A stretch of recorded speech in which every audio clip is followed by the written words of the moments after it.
Hello बच्चों, आज हम लोग नेक्स्ट टॉपिक डिस्कस करने वाला है ट्रिग्नोमेट्रिक आइडेंटिटीज।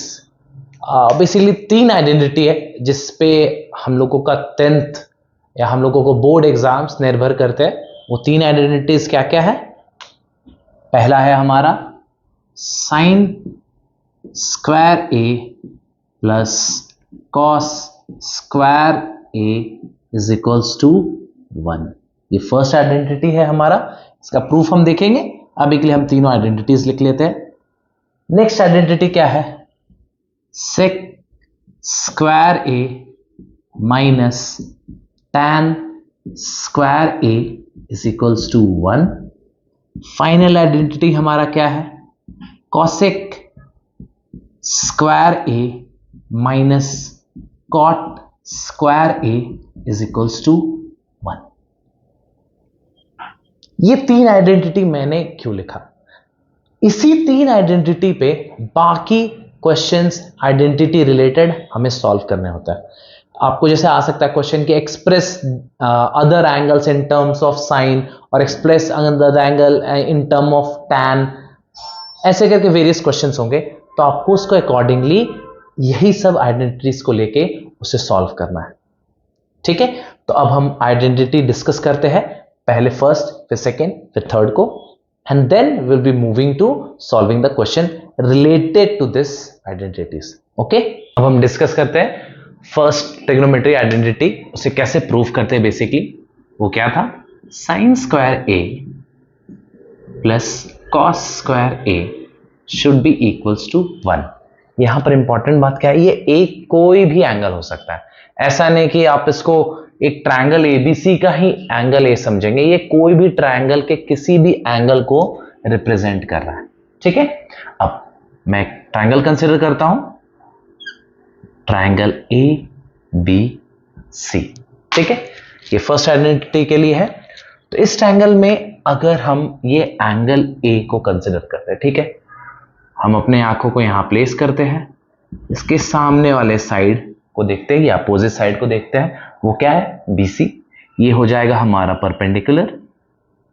ठीक है, अब उसके अलावा जो एडजेसेंट साइड है या जो साइड हाइपोटेन्यूज के अलावा प्रेजेंट है वो हो जाएगा हमारा बेस एंड हाइपोटेन्यूज। तो हाइपोटेन्यूज से रहेगा ये 90 डिग्री के अपोजिट वाला साइड है। ठीक है, अब हमें प्रूफ करना sign square A plus cos square ए 1 के बराबर होगा। ये ट्रिग्नोमेट्री आइडेंटिटी है, बट इसे हम प्रूफ भी करने का देख लेते हैं कैसे प्रूफ करते हैं। ठीक है, पहले साइन ए का वैल्यू क्या होगा? साइन ए हमारा क्या हो जाएगा? Perpendicular by hypotenuse. सामने वाले साइड से हम हाइपोटेन्यूज से डिवाइड करते हैं। ठीक है, वो क्या हो जाएगा हमारा? BC by AC। क्लियर?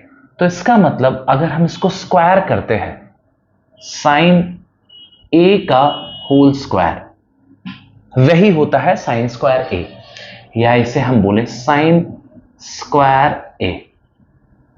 ठीक है, ये किसके बराबर हो जाएगा? BC square divided by AC square. Clear? अब कॉस ए किसके बराबर हो जाएगा? AB divided by AC। अब इसमें अगर हम इसको स्क्वायर करते हैं तो कॉस स्क्वायर ए हमारा क्या हो जाएगा? AB square divided by AC square. ठीक है, अब इन दोनों को हम ऐड कर देते हैं, तो मतलब sine square A plus cos square A ये किसके बराबर हो जाएगा? BC square divided by AC square plus AB square divided by AC square. Okay, clear होगा आप लोगों को?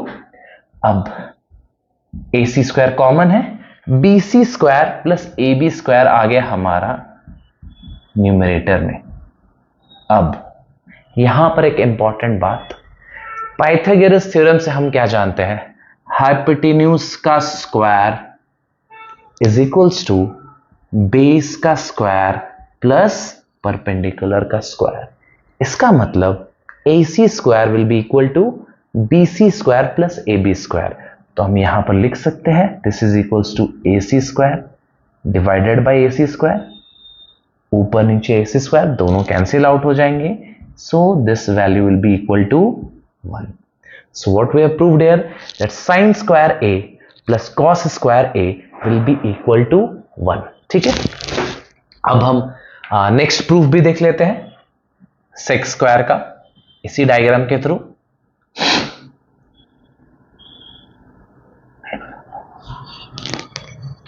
नेक्स्ट हमारा था sec square A minus tan square A is equal to 1, और हम ये भी बोल सकते हैं tan square A plus 1 is equals to sec square A.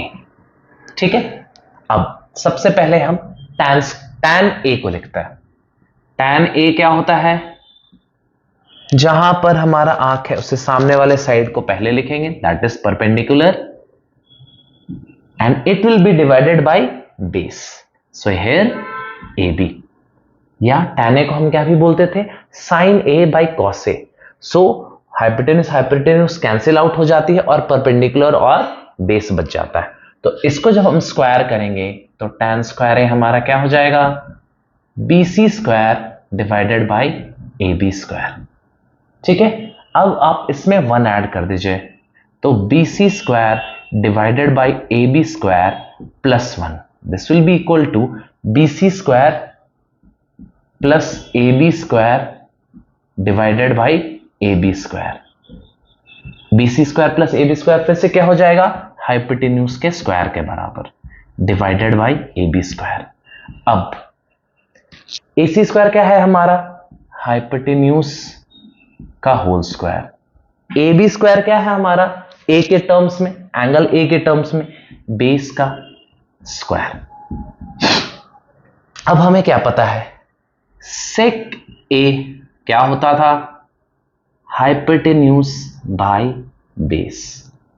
आप लोगों को पता होगा sec A cos A का अपोजिट होता है, cos क्या होता है, बेस बाय हाइपोटेन्यूज. तो sec A क्या हो जाएगा, हाइपोटेन्यूज बाय बेस, मतलब AC बाय AB. तो अगर इसको स्क्वायर करेंगे तो ये यही वैल्यू को रिप्रेजेंट करेगा, AC square by AB square. इसका मतलब tan square A plus 1 will be equal to sec square A. Similarly हम ये भी प्रूव कर सकते हैं कि cot square A plus 1 is equal to cosec square A. उस केस में क्या हो जाएगा कि cot, ठीक है, उसे भी मैं बता ही देता हूं आपको.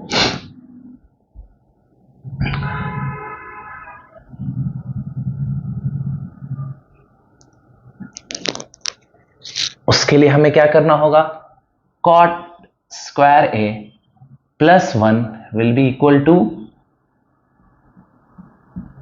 cosec square A.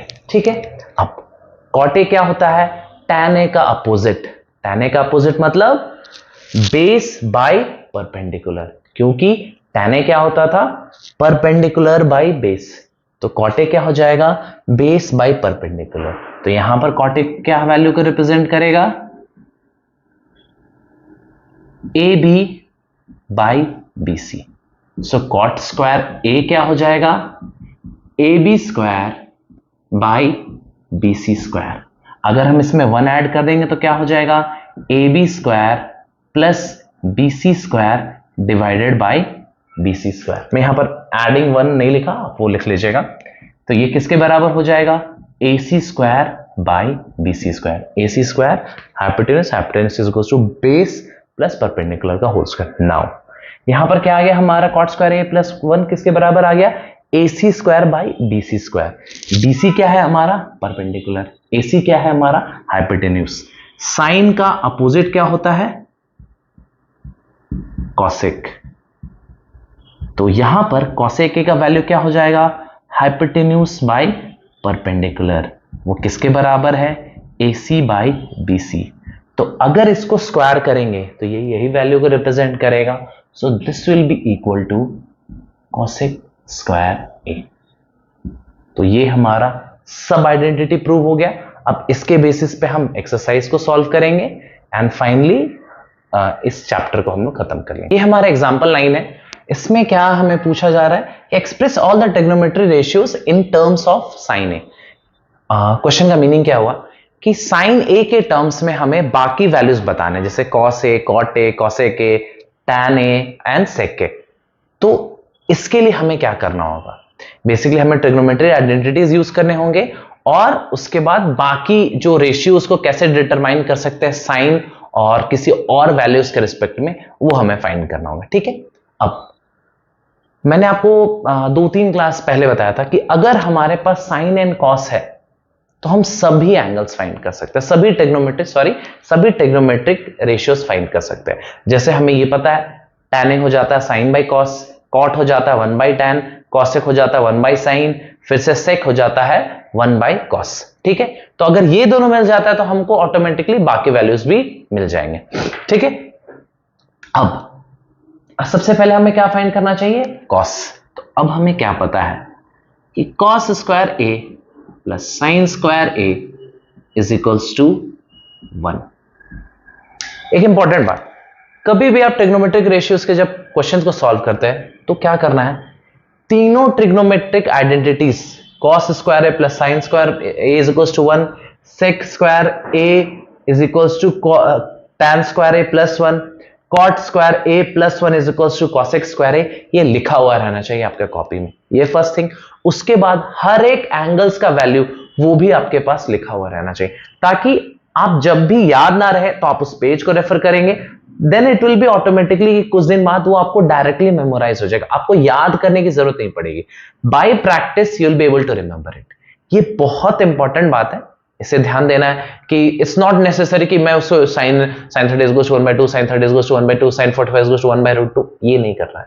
हमें क्या करना है, अगर हमें sin 30 याद नहीं है तो हम उस टेबल को रेफर करेंगे जहां पर मेंशन्ड है sin 30 का वैल्यू क्या है, उसे हम यूज करेंगे।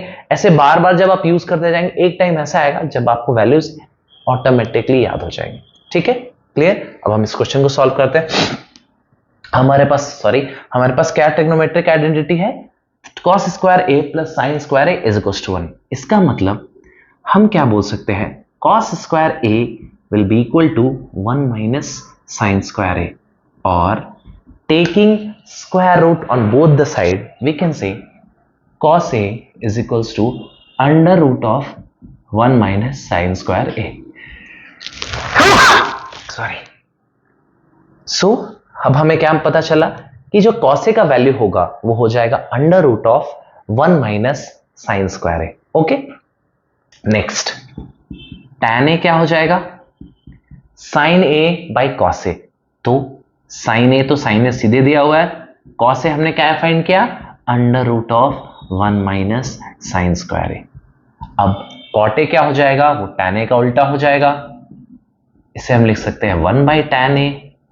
ये हो जाएगा हमारा under root of 1 minus sine square A divided by sine A. ठीक है, अब हमारे पास साइन ए है तो कॉसेक ए क्या हो जाएगा, 1 बाई साइन ए। हमारे पास कॉस ए मिल गया है तो सेक ए क्या हो जाएगा, 1 by under root of 1 minus sine square A. बहुत इजी क्वेश्चन, आसानी से सॉल्व हो गया। अब नेक्स्ट क्वेश्चन पे हम बढ़ते हैं। ये हमारा फर्स्ट प्रूव करने का, बेसिकली आइडेंटिटी के हेल्प से प्रूव करने का ये फर्स्ट क्वेश्चन है।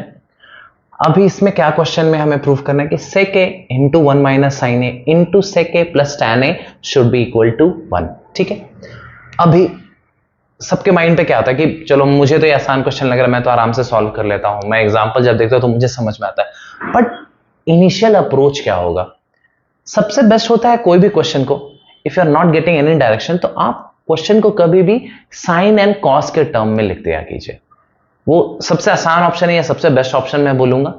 तो अभी इस क्वेश्चन में मैं क्या कर सकता हूं, सेक ए को मैं कॉस ए के टर्म्स में लिख सकता हूं, टैन ए को साइन बाई कॉस के टर्म्स में लिख सकता हूं। ठीक है, वो सबसे आसान मेथड है, मैं उससे स्टार्ट करता हूं फिर देखते हैं उससे अगर सॉल्व नहीं होता है then will be going for some other method. ठीक है, और ये प्रैक्टिस के साथ और बेटर होता है कि हमें डायरेक्टली देख के समझता है कि हमें कौन सा मेथड लगाना है। ठीक है, ये हो जाएगा हमारा 1 by cos A plus sine A by cos A. ये LHS को हम सिर्फ लिख रहे हैं अभी। अब क्या हो गया हमारे पास 1 by cos A into 1 minus sine A divided into 1 by cos A plus sine A by cos A. अब हमें क्या समझ में आ रहा है कि नीचे में सिर्फ कॉस ए है, तो cos A into cos A मतलब कॉस स्क्वायर ए होगा, तो हमें ऊपर में कैसे भी करके कॉस स्क्वायर ए लाना है। क्लियर? ऊपर में हमारे पास साइन ए है, तो इसका मतलब हमें कहीं ना कहीं cos square A plus sine square A is equals to 1 वाला आइडेंटिटी को यूज करना होगा। तभी तो हम लिख सकते हैं कि 1 minus sine square is equals to cos square A and will be able to cancel out, क्योंकि नीचे में हम देख रहे हैं फाइनली हमें कॉस स्क्वायर ए मिलेगा। तो किसी तरीके से हमें ऊपर में कॉस स्क्वायर ए लेना है। ठीक है, अब ऊपर में क्या हो जाएगा हमारा 1 माइनस साइन ए इंटू, इसको मैं डिवाइड कर सकता हूं कॉस से, 1 को मैंने मल्टीप्लाई कर दिया। अब कॉमन है यहां पर डिनोमिनेटर, तो इसलिए कॉस ए। प्लीज याद रखिएगा यहां पर ये 2 बार मल्टीप्लाई नहीं होगा, ये सिंगल है, कॉमन डिनोमिनेटर होगा। I know you all know that, but फिर भी फॉर सेफ्टी साइड एग्जाम में याद रखना है कि यहां पर एलसीएम दोनों का कॉमन कॉस ए आएगा, कॉस स्क्वायर ए नहीं आएगा। ठीक है, अब हमारे पास ऊपर में क्या हो गया 1 minus sine A into 1 plus sine A divided by cos square A. ठीक है, क्लियर होगा। अब 1 minus sine A into 1 plus sine A मतलब a minus B into A plus B, ये क्या होता है a square minus B square, मतलब 1 स्क्वायर माइनस साइन स्क्वायर, तो 1 square minus sine square A divided by cos square A. यही हमें चाहिए था, यही वैल्यू होता है कॉस स्क्वायर ए के बराबर, तो आ गया हमारा 1 which is equals to RHS। Clear होगा।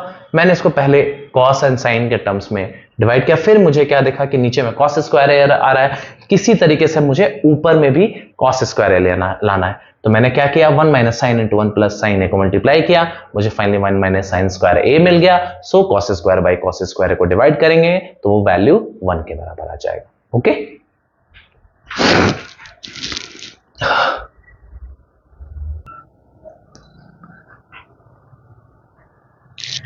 ये हमारा नेक्स्ट क्वेश्चन है। इस क्वेश्चन में बेसिकली क्या हमें प्रूफ करना है कि cot a minus cos A divided by cot a plus cos A should be equal to cos a के minus 1 divided by cos a के प्लस 1। अब इस क्वेश्चन को बेसिकली प्रूफ करने से पहले यहां पर हमें क्या समझ में आता है कि ऊपर में माइनस माइनस दोनों कॉमन है, नीचे में प्लस प्लस दोनों है। ठीक है, तो ये तो हमें पता चल गया कि कुछ वैल्यू कॉमन लेके हमें कैंसिल आउट करना है, क्योंकि माइनस वाले एंड प्लस वाले ऑटोमेटिकली मेंटेन रह रहे हैं। ठीक है, अब हमें राइट साइड में कॉसेक ए चाहिए, मतलब साइन का अपोजिट वैल्यू चाहिए, और हमें ये पता है कॉस में भी नीचे में कॉट में नीचे में साइन आता है, तो किसी तरीके से सिर्फ हम अंदर में 1 बाई साइन का वैल्यू को अगर ले आए तो हम LHS को RHS के बराबर प्रूफ कर सकते हैं। तो सबसे पहला स्टेप क्या करेंगे, हम कॉट को कॉस और साइन के टर्म्स में लिखेंगे। तो कॉट ए क्या होता है कॉस बाई साइन, तो LHS में हम क्या लिख सकते हैं cos A divided by sine A minus cos A divided by cos A divided by sine A plus cos A. ये हो गया हमारा न्यूमरेटर, ये हो गया हमारा डिनोमिनेटर। अब फिर से हम RHS को फिर से देखते हैं एक बार। हमें RHS में ऊपर में कॉसेक के चाहिए, नीचे में भी कॉसेक के चाहिए। अब यहां पर जो एक्स्ट्रा वैल्यू है क्या है, अगर ये कॉस नहीं रहता तो हमें यहां पर कॉसेक के मिल जा रहा है, यहां पर ये कॉस नहीं रहता तो भी हमें यहां पर कॉसेक के मिल जा रहा है। तो हमें क्या समझ में आ रहा है कि ये कॉसे और ये कॉसे दोनों वैल्यूज में प्रेजेंट है न्यूमरेटर में, और ये कॉसे और ये कॉसे दोनों वैल्यू प्रेजेंट है डिनोमिनेटर में। हम इसे कॉमन निकाल सकते हैं। हम क्या करते हैं, ऊपर में भी हमने कॉसे को कॉमन लिया, अब कॉसे कॉमन निकलने के बाद हमारे पास न्यूमरेटर में क्या बच जा रहा है, ये value cos A into 1 divided by sine A minus 1, and denominator में क्या बच जा रहा है cos A divided by 1 by sine A plus 1। अब ये बहुत सिंपल हो गया, cos A and cos A ऊपर एंड नीचे में कैंसिल आउट हो जाएगा। 1 बाई साइन ए को हम डायरेक्टली लिख सकते हैं कॉस ए के, एंड नीचे में भी हम 1 बाई साइन ए को लिख सकते हैं डायरेक्टली कॉस ए के। ये वैल्यू हमें RHS के बराबर आ गया। कभी भी ये ध्यान रखना है कि अगर हम यहां पर साइन ए को मल्टीप्लाई कर देते 1 माइनस साइन ए, यहां पर 1 प्लस साइन ए लिख देते तो हमें RHS वाला वैल्यू जो चाहिए था वो नहीं आता। वो ध्यान रखना कहां तक हमें क्या इवैल्यूएट करना है और कहां तक जाके हमें स्टॉप कर जाना है ताकि वो आरएचएस के बराबर रहे। आरएचएस पे ध्यान देते रहना। अब इस स्टेप के बाद भी अगर हम 1 प्लस साइन ए 1 माइनस साइन ए रखते तो भी आप फिर आपको आरएचएस को इवेलुएट करना होता कि आप उसको फिर साइन ए के टर्म्स में लिखाते, फिर फाइनल आंसर दोनों का साइन ए के टर्म्स में होता। बट वो 4 स्टेप और एक्स्ट्रा हमें होता है आंसर में, एंड एग्जाम में वो हमें थोड़ा एक्स्ट्रा टाइम कंज्यूम करता। This was the easiest approach. तो हम ऐसे इस क्वेश्चन को सॉल्व करते हैं। ठीक है, अब हम नेक्स्ट क्वेश्चन पे बढ़ते हैं। ये हमारा लास्ट एग्जांपल है। इस एग्जांपल में बेसिकली हमें प्रूव क्या करना है, sine theta minus cos theta plus 1 divided by sine theta plus cos theta minus 1 should be equals to 1 by sec theta minus tan theta. लेकिन कंडीशन क्या दिया हुआ है, इसमें हमें sec square theta is equals to 1 plus tan square theta का trigonometric identity को use करना है। तो मैंने अभी तक आप लोगों को क्या बताया था कि कभी भी साइन या कॉस में कन्वर्ट करो फिर जाके फॉर्मूलाज लगाओ, बट इस क्वेश्चन में अगर ये लाइन एक्सप्लिसिटली मेंशन्ड है तो हमें इतना तो समझ में आ रहा है कि एलएचएस को हमें कैसे भी करके सेकेंड टैन में बनाना होगा और आरएचएस को भी वैसे सिंप्लीफाई करना होगा। अभी हम आरएचएस में क्या देख रहे हैं, आरएचएस तो बहुत simply 1 by sec theta minus tan theta तो दिया हुआ है, एलएचएस में कुछ और दिया हुआ है। हमें ये लेकिन पता है कि ये ट्रिग्नोमेट्रिक आइडेंटिटी में अगर हम आरएचएस में ऐसा लिख दे कि 1 को अगर हम sec square theta by tan square theta लिख दे और नीचे में sec theta minus tan theta रहने दें, तो हमें क्या पता चल रहा है कि यहां पर sec A square minus B square का फॉर्मूला लग सकता है। तो sec theta minus tan theta into sec theta plus tan theta हो जाएगा न्यूमरेटर हमारा, and what will be getting कि sec theta minus tan theta numerator और डिनोमिनेटर में कैंसिल आउट हो जाएगा। तो हमारा आरएचएस फाइनली क्या बन जाएगा, sec theta plus tan theta.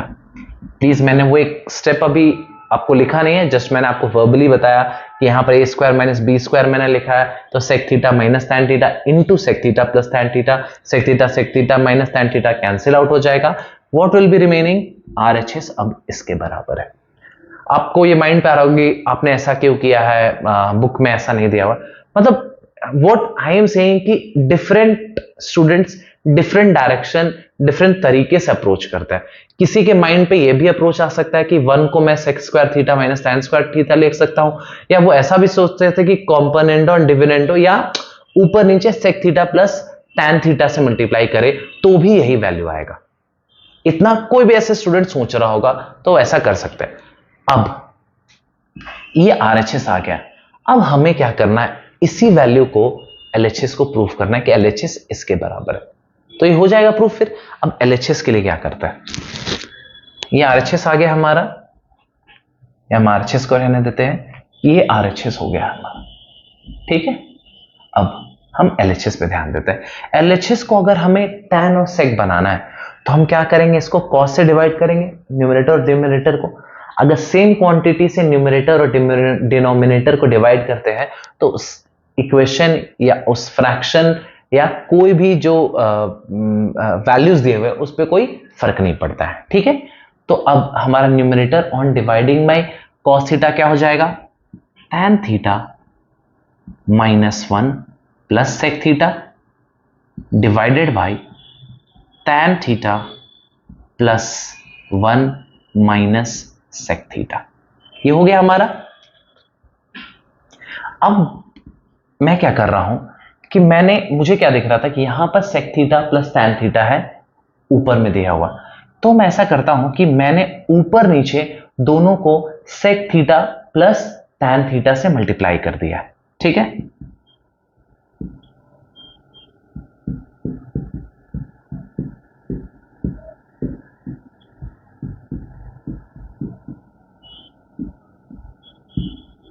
ठीक है, मैंने क्या किया, sec theta plus tan theta से ऊपर नीचे मल्टीप्लाई कर दिया, कुछ भी फर्क नहीं पड़ेगा उससे भी।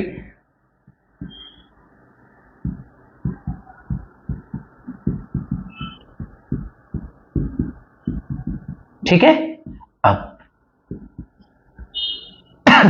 न्यूमरेटर में हमें क्या मिल गया, sec theta plus tan theta into tan theta minus 1 plus sec theta.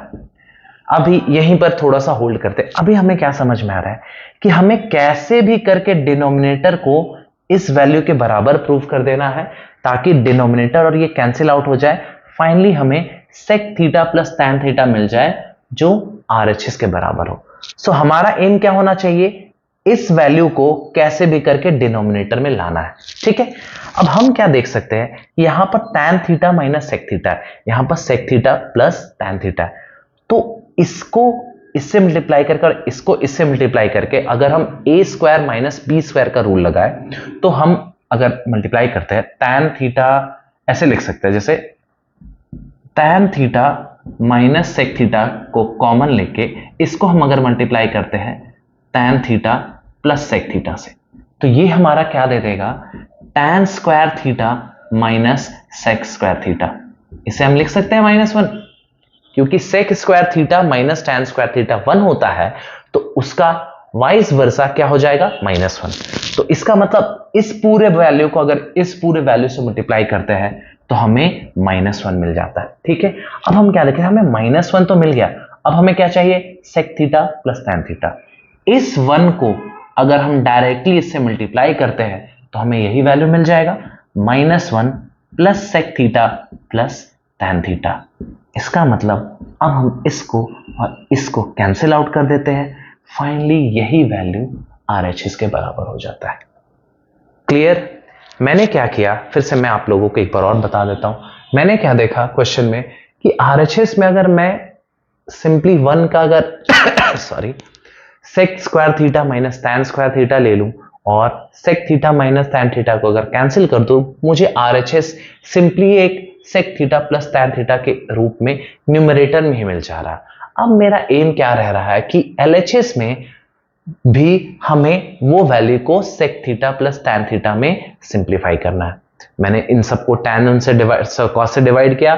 Finally जब ये क्वेश्चन हमें मिला तो मुझे क्या समझ में आ रहा था कि अगर इस वैल्यू को sec theta plus tan theta से मल्टीप्लाई कर दो, देन ये पर्टिकुलर वैल्यू को हमें नीचे में कैसे भी करके लाना होगा ताकि ये दोनों कैंसिल आउट हो जाए एंड यही सिर्फ रिमेन करे। ठीक है, तो मैंने क्या किया, sec theta plus tan theta से ऊपर नीचे मल्टीप्लाई किया। Finally tan square theta minus sec square theta हमें आया A square minus B square के फॉर्म से, वो -1 के बराबर हो गया। एंड 1 को जब हम tan theta plus sec theta से मल्टीप्लाई कर दिए तो हमें मिल गया sec theta plus tan theta, ऊपर नीचे कैंसिल आउट हो गया। Finally we got RHS as sec theta plus tan theta. ये NCERT से थोड़ा डिफरेंट मेथड था, माइट भी किसी को टफ लगे किसी को आसान लगे, तो if you find it tough then please go with the other method and try to use any other method जो और आपको लगे कि आपने -1 को इवेलुएट करके फाइंड किया हो या कुछ और आपको जो आसान मेथड लग रहा हो, you can go with any method, but it is important to understand the concept कि हम अप्रोच कैसे कर रहे हैं क्वेश्चन को, हम कैसे समझ रहे हैं कि हमें क्या करने से आसानी तरीके से ये क्वेश्चन को हम सॉल्व करने पा रहे हैं। मैंने वही चीज अप्लाई किया यहां पर, I was trying to find the easiest method जिससे मैं इस क्वेश्चन को अप्रोच कर सकूं। मुझे ये सबसे इजीएस्ट लगा तो मैंने ये मेथड फॉलो किया।